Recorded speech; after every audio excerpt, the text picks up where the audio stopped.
Muito bem, vamos abrir a nossa Bíblia para o Evangelho de Marcos, capítulo 7. Marcos, capítulo 7, versículo 24.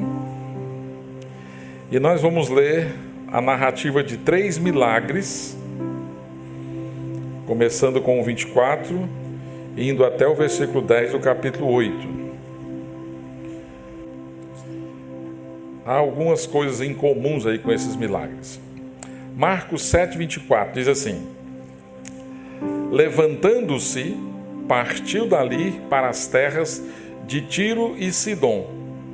Tendo entrado numa casa, queria que ninguém o soubesse. No entanto, não pôde ocultar-se, porque uma mulher, cuja filhinha estava possessa de espírito imundo, tendo ouvido a respeito dele, veio e prostrou-se-lhe aos pés. Esta mulher era grega, de origem sírio-fenícia, e rogava-lhe que expelisse de sua filha o demônio. Mas Jesus lhe disse: deixa primeiro que se fartem os filhos, porque não é bom tomar o pão dos filhos e lançá-los aos cachorrinhos. Ela, porém, lhe respondeu: sim, Senhor, mas os cachorrinhos, debaixo da mesa, comem das migalhas das crianças. Então lhe disse: por causa desta palavra, podes ir, o demônio já saiu de tua filha. Voltando ela para casa, achou a menina atirada sobre a cama, pois o demônio a deixara. De novo se retirou das terras de Ciro e foi por Sidom até o mar da Galileia, através do território de Decápolis. Então lhe trouxeram um surdo e gago, e lhe suplicaram que impusesse a mão sobre ele. Jesus, tirando-o da multidão, à parte, pôs-lhe os dedos nos ouvidos e lhe tocou a língua com saliva. Depois, erguendo os olhos ao céu, suspirou e disse: Efatá, que quer dizer, abre-te. Abriram-se-lhe os ouvidos e logo se lhe soltou o empecilho da língua e falava desembaraçadamente. Mas lhes ordenou que a ninguém o dissessem. Contudo, quanto mais recomendava, tanto mais eles o divulgavam. Maravilhavam-se sobremaneira, dizendo: tudo ele tem feito esplendidamente bem. Não somente faz ouvir os surdos, como falar os mudos.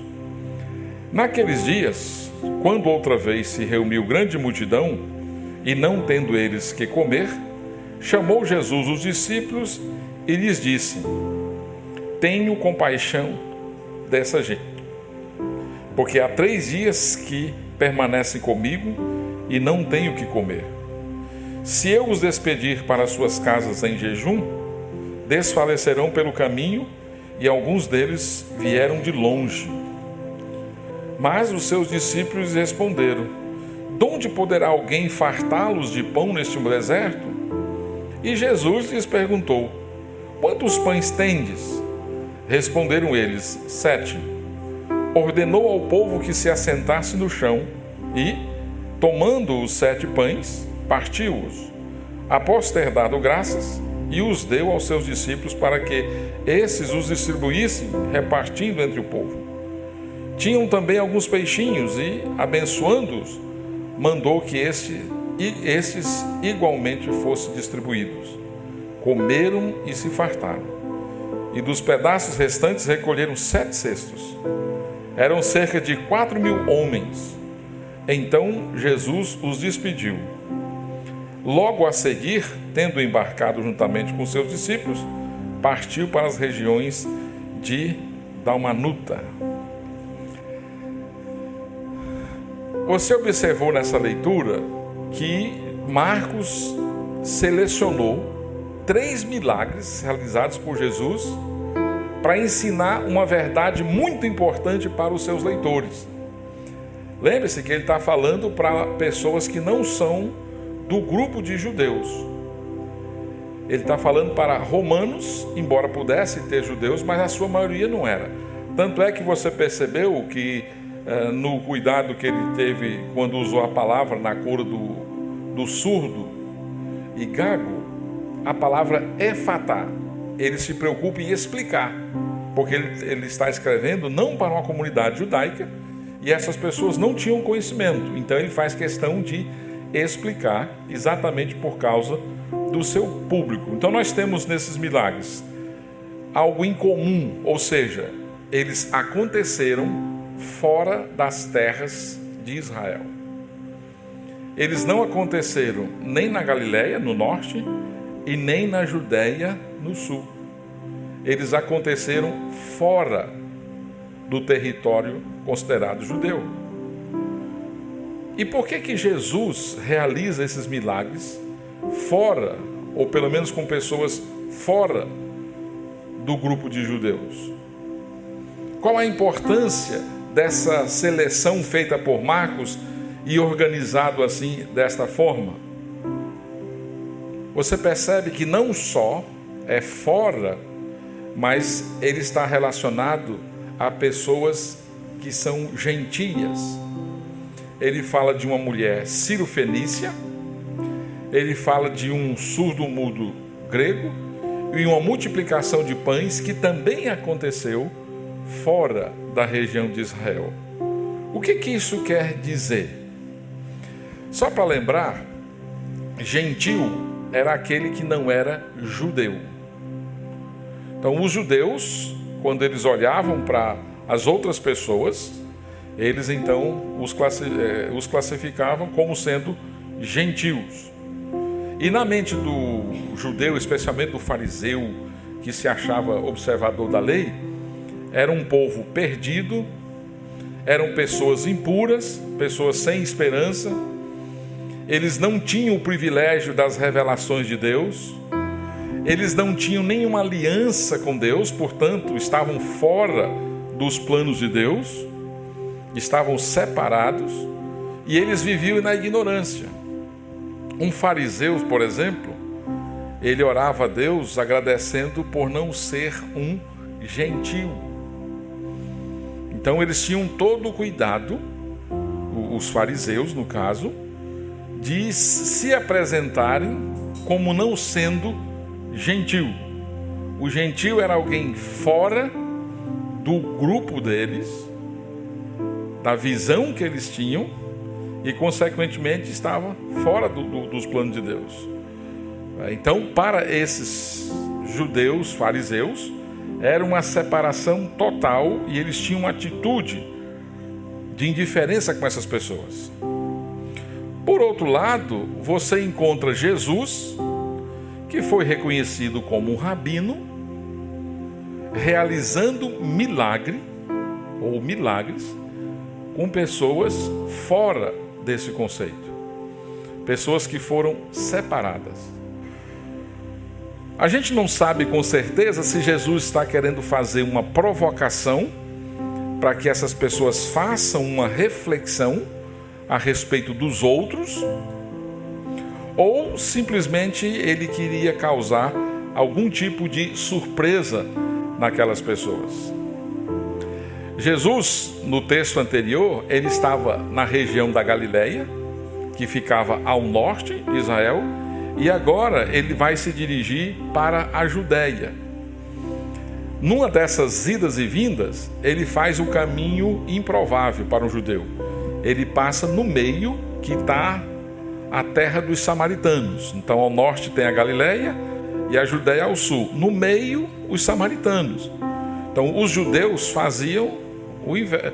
Eles iam para a direita e subia para a região chamada Decápolis, em vários lugares, e lá em cima eles faziam a curva à esquerda para chegar na Galileia. Jesus rompe com isso e ele passa em linha reta. E quando ele chega em Samaria, ele ainda passa tempo conversando com uma mulher, e samaritana, né? Onde tem o evangelismo, ele evangeliza aquela mulher, e que vocês já conhecem. Agora parece que ele quer fazer um caminho diferente. Então ele está na Galileia e ele vai para a Judéia, não usando o caminho alternativo mas rejeitado pelos judeus, passando por Samaria, e ele vai fazer o outro caminho. E ele vai então para a cidade de Tiro, Sidom e outra região mais, fora do arraial ou do contexto judaico aqui, né? Essa região que predominava não judeus, ou seja, gentios. Agora, por que Jesus faz isso? Quais são as intenções de Jesus que a gente pode pontuar aqui? Primeiro, certamente, ele quer mostrar que Deus tem compaixão de todas as pessoas, e essa compaixão vai além de Israel, né? O Antigo Testamento já tinha dado provas disso. Raabe,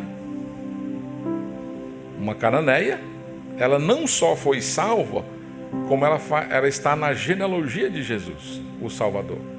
O mesmo acontecendo com Ruth, a moabita, que a recebeu pela fé também o Senhor. Então eram pessoas não judias que passaram a fazer parte do povo escolhido, e o Senhor, mais uma vez, através do seu exemplo, quer mostrar que Deus tem compaixão. Também Deus quer confrontar, provocar a própria nação de Israel. Quando ele atende essas pessoas e considerando a mulher Ciro-fenícia, ele parece dizer que encontrou mais fé fora do que na sua própria nação, diante da atitude daquela mulher. Mas ele também quer preparar os discípulos para um grande momento da história do cristianismo, que após a ressurreição de Jesus, ele vai passar para os discípulos a grande comissão: ide por todo o mundo e pregai o Evangelho. O Evangelho não era para ser pregado só em Israel, mas deveria se estender por muitos outros lugares. Então, o ministério de Jesus também alcançava os gentios. Então, você tem dois fatos aqui interessantes: milagres realizados com pessoas gentias e em terra gentílica. E você tem a convicção ou entendimento dos judeus, dos fariseus, com relação ao alcance da graça de Deus. Jesus rompe, através desses três fatos, com esses conceitos, para ensinar a seguinte verdade: o alcance da graça de Deus é maior do que o seu quintal. Muitas vezes, à semelhança dos judeus, os cristãos, independente da sua origem, gostam de colocar Deus dentro de limites. E em muitos lugares, Deus é quase que uma propriedade exclusiva daquela religião, daquela denominação ou daquele grupo de pessoas. E parece que Deus nunca tem olhos para os que estão fora. E ao invés de ter compaixão, cria uma espécie de embate e às vezes até de combate, uma guerra existente. Isso porque se identificam de alguma maneira com os fariseus, que achavam que a interpretação que eles faziam da Escritura era completa e perfeita, e Deus agia dentro daqueles limites que eles criaram. Jesus jantou na casa de um homem chamado Levi, que era um publicano. Na cabeça do fariseu, como é que isso pode acontecer? E ele diz que é santo, que ele é Deus. Como é que pode? Ele não sabe que aquele é um pecador? Porque ele achava que a graça de Deus estava só no limite da vida dele.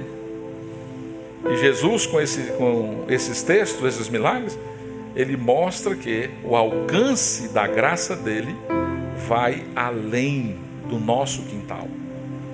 Deus não é propriedade da minha família. Deus não é propriedade da minha igreja. Deus não é propriedade da minha denominação. Deus não pertence aos batistas. Agora, o que eu não estou querendo dizer com isso, o extremo do universalismo que diz que todo mundo é salvo. Não é isso que eu estou dizendo. Mas eu estou dizendo que a gente não pode botar Deus dentro de uma caixinha e achar que a graça de Deus só alcança aquilo que a gente quer que Ele alcance, ou que a gente acha que Ele deve alcançar. Deus está muito além da minha visão. Os fariseus tentaram interpretar Deus segundo as suas tradições e colocar o Senhor dentro desses parâmetros. E Deus era a propriedade. E com isso eles não se interessavam pelos outros. Tornaram-se exclusivos de Deus. E em vários momentos Jesus conta histórias, faz milagres, exatamente para despertar. Jesus conta a história de um bom samaritano. Foi uma provocação tremenda. Que o camarada era o herói da história, era um samaritano. Porque os judeus não queriam conversa com os samaritanos. Porque no século 8, quando o reino do norte foi invadido pelos assírios, eles levaram judeus e trouxeram outros povos. E eles achavam que os samaritanos tinha influência, mistura judaica, mas era um povo híbrido. Não era povo perfeito, não tinha pedigree judaica, não fazia parte. Então eles não queriam conversa. Aí Jesus conta a história de um homem que estava descendo para Jerusalém e foi assaltado, espancado. E aí passa sacerdote, passa levita, passa os religiosos, e ninguém querendo se contaminar, porque a pessoa podia estar morta, quis se envolver. Aí um comerciante samaritano não só cuida do homem, vai para uma pousada, instala o rapaz lá, paga a conta e diz: olha, se quando eu voltar tiver outro gasto, eu acerto. Quem é o próximo? Um herói samaritano.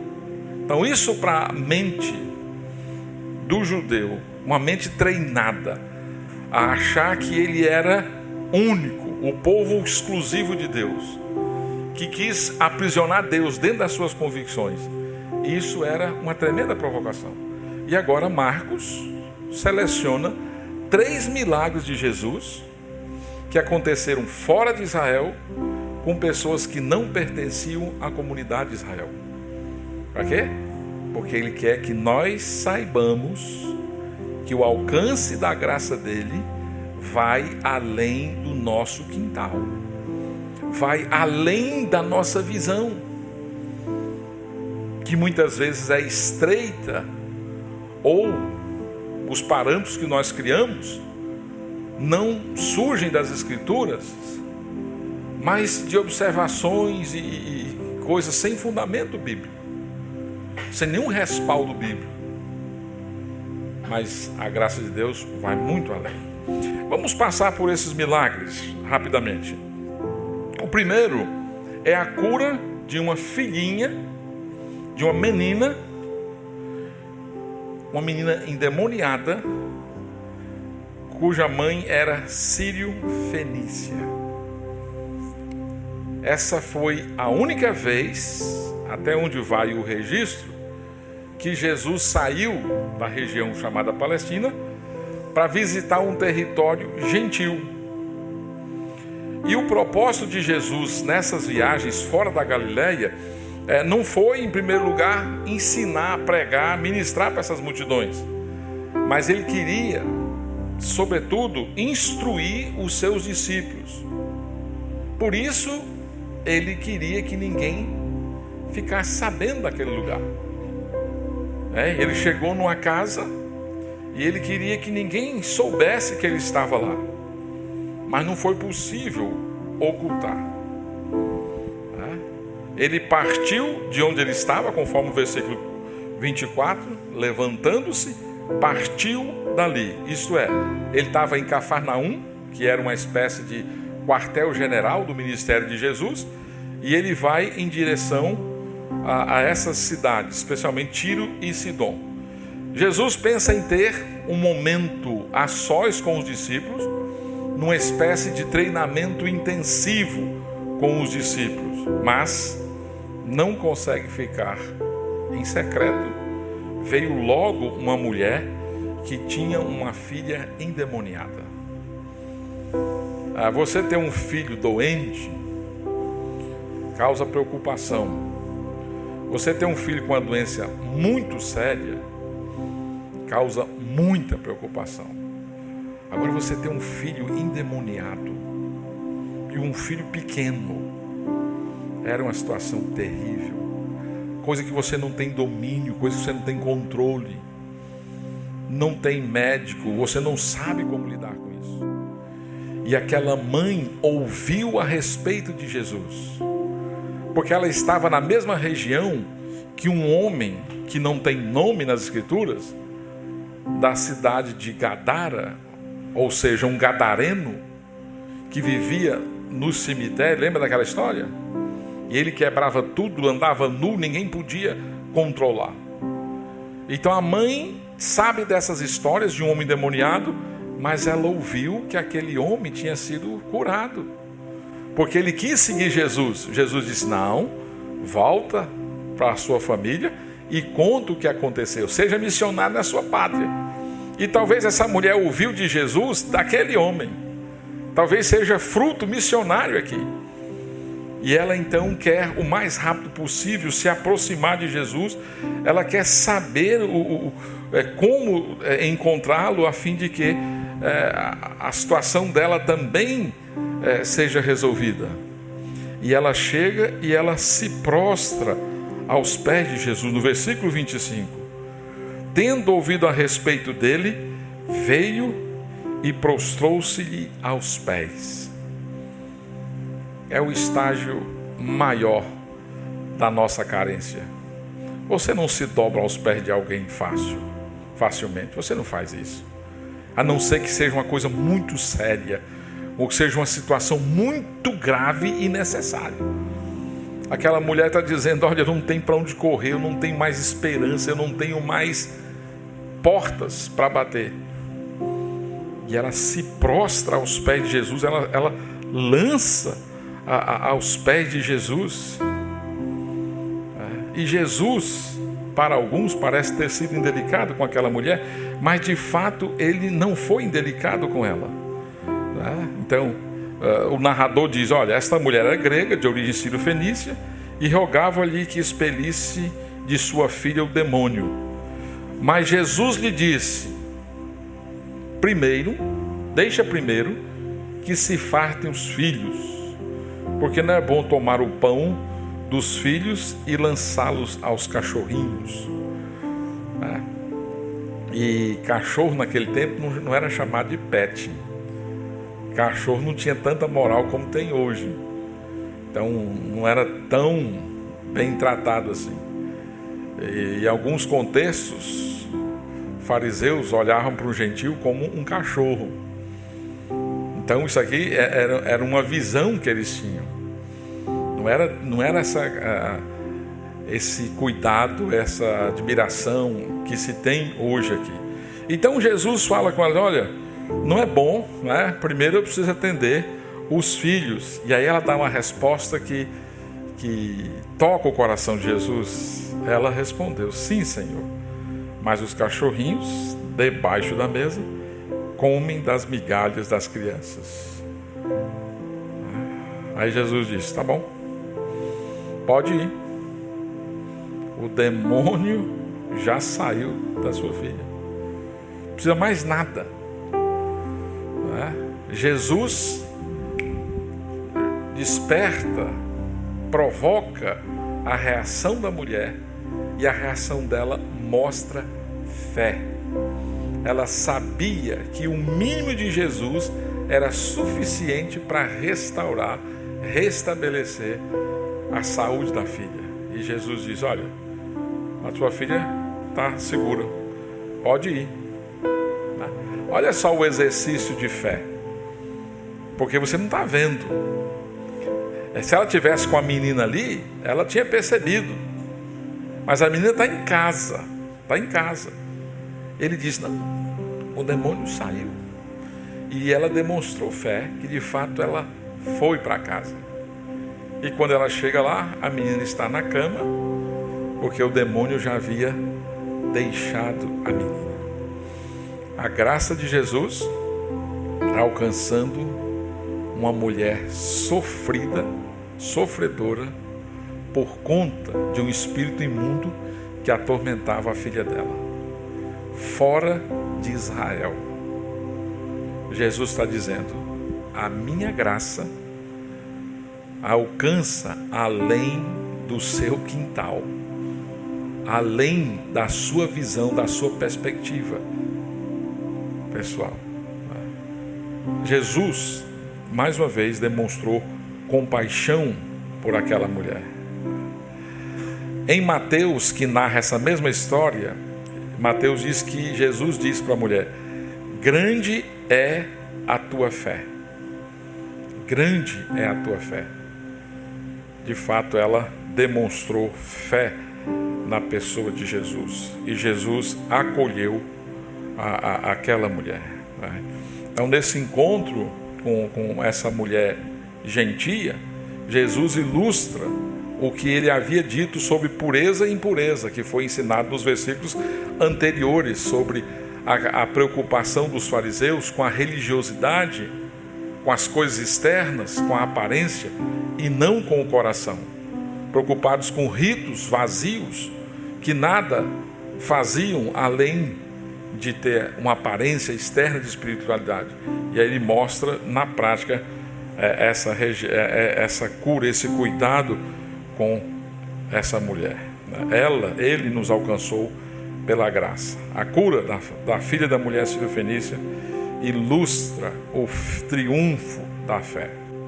Mas também, saindo de Tiro e indo para Sidom, tem um homem, e agora não é uma doença espiritual, é um problema físico. Ele é surdo e ele é gago aqui. Então Marcos, com maior clareza possível, ele conta que Jesus então deixa a região de Tiro e vai para a região de Sidom. Isso ficava aproximadamente uns 40 quilômetros. A caminhada aí, um dia dá para fazer 40 quilômetros a pé?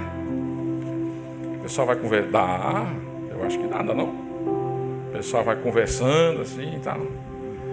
Não sei, pessoal, a gente é acostumado a fazer caminhada de 2 quilômetros e acha que está abafando, né? 4 quilômetros, mas é mais ou menos 40 quilômetros. É uma boa caminhada. Agora, em lugares que você não tinha tantas opções de transporte, ninguém cogitava outra coisa e nem questionava. Se temos que ir, vamos.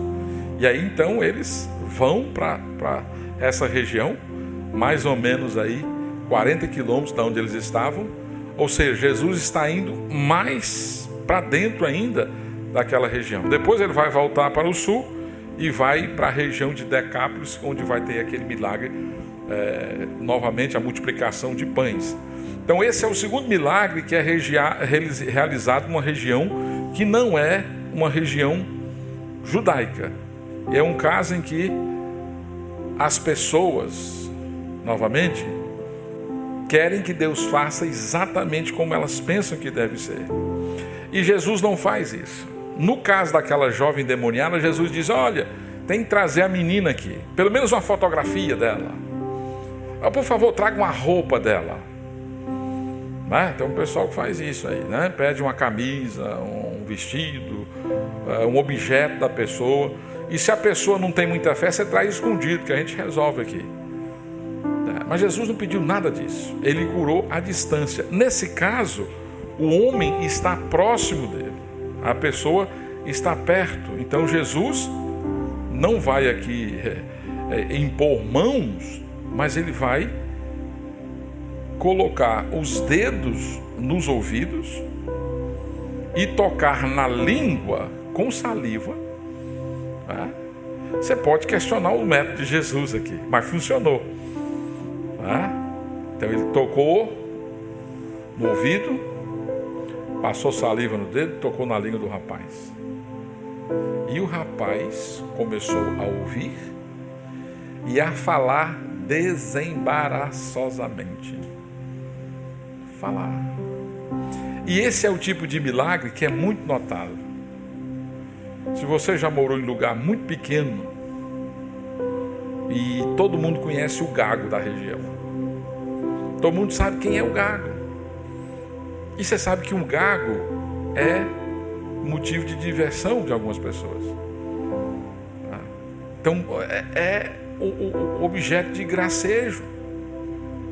Só que aconteceu algo extraordinário.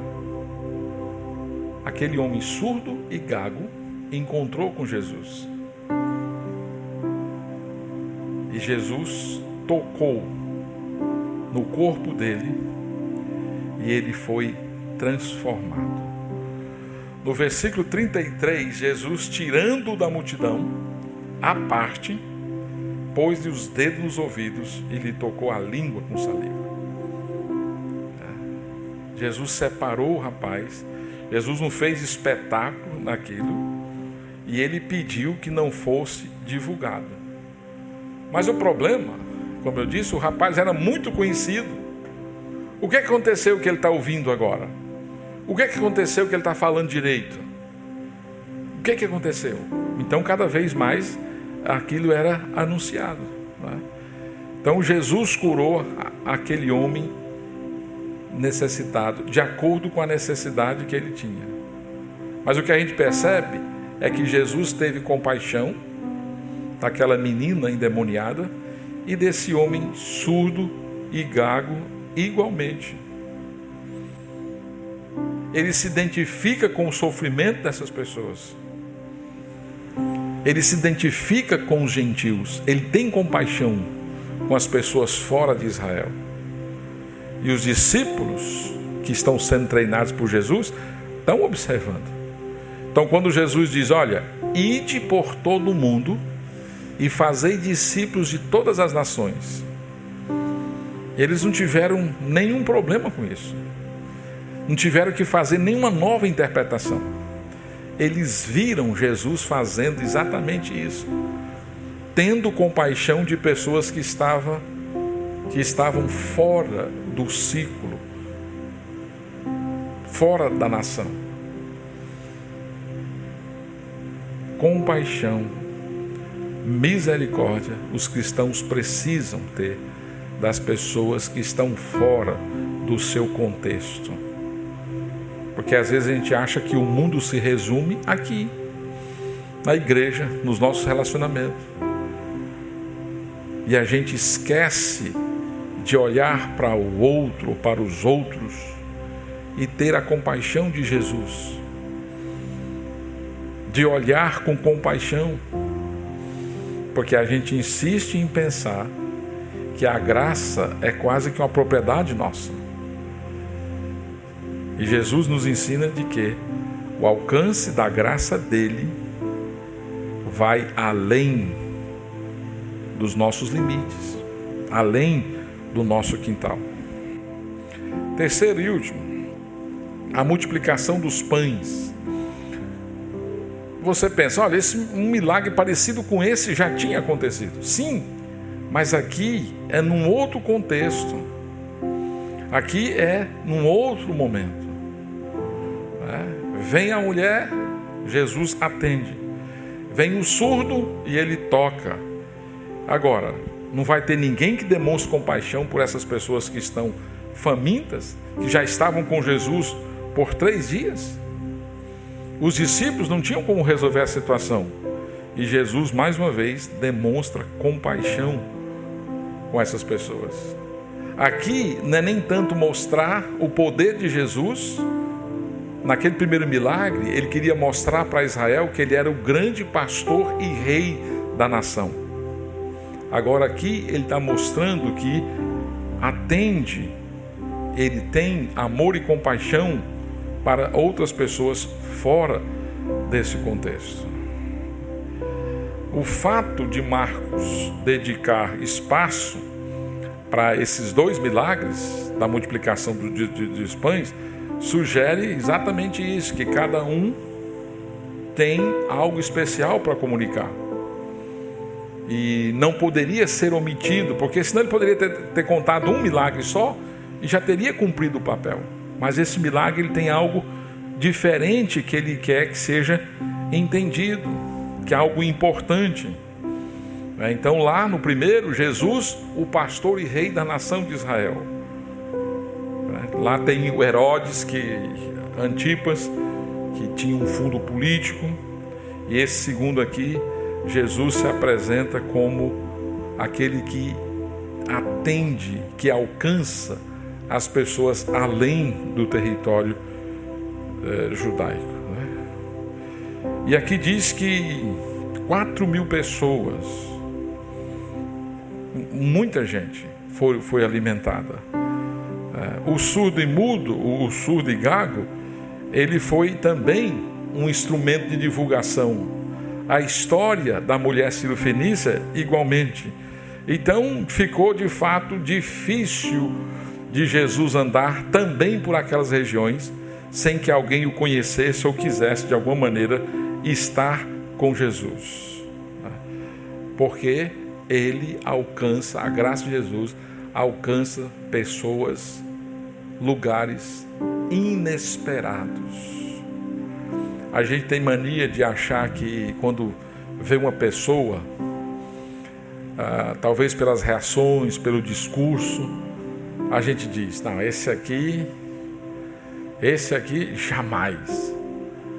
Ou às vezes a gente fica irado com essas pessoas que talvez tenha falado alguma coisa que a gente não concorde ou não goste, e a gente às vezes fica pensando assim, lá no fundo da nossa mente, bobão, você vai para o inferno, você está frito, e a gente acha que é impossível. E Jesus mostra para nós que a graça dele é capaz de alcançar muito mais além do que nós imaginamos. A graça de Deus não tem limite e nem tem proprietário. Eu não sou dono, você não é dono da graça de Jesus. A igreja não é dona da graça de Jesus. A denominação não é dona da graça de Jesus. E toda religião ou toda denominação é um pouco orgulhosa. Dizem que os batistas não são, mas tem tanta piada com os batistas. Eu ouvi uma história, diz que estava lá conversando um pastor batista, um presbiteriano, um assembleiano e um luterano.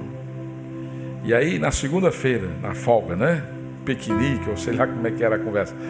Aí alguém perguntou assim, olha, se Jesus estivesse aqui, nos nossos dias, qual igreja ele ia ser membro? Uma pergunta interessante. Agora tu imagina ser membro da igreja de Jesus? Aí o luterano rapidamente disse, Jesus ia ser da igreja luterana, porque Lutero honrou as escrituras, foi um instrumento de Deus para a reforma protestante, ele ia ser luterano. O assembleiano disse, negativo, Jesus ia ser da assembleia por causa do fogo do Espírito, do avivamento e Presbiteriano, por sua vez, não, Jesus ia ser presbiteriano. Calvino organizou, sistematizou as doutrinas, deixou tudo bem amarradinho. Jesus ia ser presbiteriano. E o Batista ficou calado. E aí esperava uma reação. Aí olharam para o Batista e perguntou, e aí o que você acha? Aí o Batista disse, eu só acho que ele não ia trocar de igreja. Porque o Batista achava que Jesus era da igreja batista, humilde, e aquela discussão para ele era irrelevante, porque Jesus ia trocar de igreja, Mas as denominações, às vezes os cristãos se apresentam, ou às vezes o nosso discurso é tão sem compaixão, é tão sem misericórdia, porque a gente acha que a graça de Deus é propriedade nossa. E Jesus está não só respondendo para os fariseus, mas treinando os seus discípulos, dizendo que a graça dele não é limitada por denominação, por igreja ou por famílias. A graça de Deus alcança além do nosso quintal. Devemos nos lembrar da importância da igreja, da importância do papel da igreja no cumprimento da missão deixada por Jesus. E Jesus mandou que essa missão fosse feita ou anunciada para todas as nações, porque Deus tem compaixão de todas as pessoas fora do contexto cristão. Fora. Nós fomos alcançados pela graça, mediante a pregação do Evangelho, agora nós fazemos o mesmo. A atitude de compaixão do Salvador serve de exemplo e de estímulo. É muito mais fácil ser juiz das pessoas, julgar as pessoas.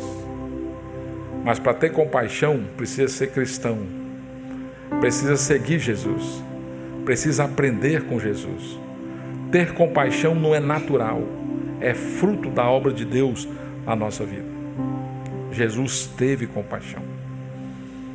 Compaixão é você se identificar com o outro, é você sofrer, chorar com o outro. Jesus, inúmeras vezes nas Escrituras, teve compaixão. E aqueles que estão fora do povo de Deus, não importa a condição dessas pessoas, elas podem receber a salvação em Cristo. A única coisa que impede é a própria recusa das pessoas. Mas a graça de Jesus, ela pode transformá-los. A graça de Jesus cuida das nossas dores também. Tem pessoas que estão passando por angústias, a semelhança daquela mulher chamada Sírio-Fenícia, que tinha uma dor terrível, um problema difícil. A história dela nos encoraja a vir a Cristo, nos encoraja a nos prostrarmos aos pés de Cristo, nos dobrarmos a Ele e clamar por graça. Se dirige a Jesus com confiança. Ele é poderoso, é misericordioso. Talvez seja o emprego que ainda não chegou, seja um filho rebelde que ainda não se endireitou, talvez um casamento com muitas dificuldades, sem muita expectativa. Se prostre aos pés de Cristo, se dirija a Jesus. A graça dele fortalece, sustenta, transforma. Agarre-se à pessoa de Cristo, confiando completamente no poder e na graça dele. Porque a graça dele faz muito mais do que nós pedimos ou imaginamos. E ela é sempre suficiente, a graça de Jesus. Amplie a sua visão a respeito da graça de Deus. Entenda que você pode e deve desfrutar da presença dele. Talvez em momentos de muita angústia, talvez seja melhor você se prostrar com fé, clamando pela intervenção, pelo socorro. Porque a graça dele é muito maior do que a gente consegue imaginar.